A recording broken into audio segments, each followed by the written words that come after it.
సన్నిధిలో ఈ రోజుకైనా సరే నీవు చేయవలసినటువంటి పని ఏంటంటే, దేవుని యొక్క ఆత్మ మనకు తేటగా చెప్పినటువంటి వాగ్దానాన్ని మనం విశ్వసించుచు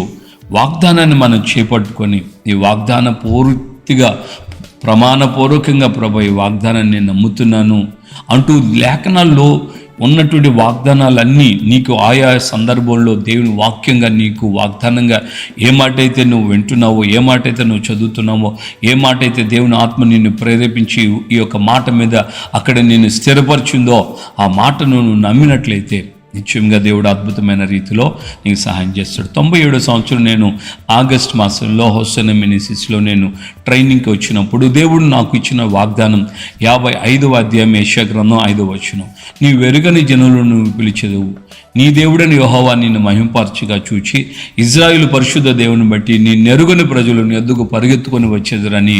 దేవుని యొక్క వాగ్దానం ఉంది. సో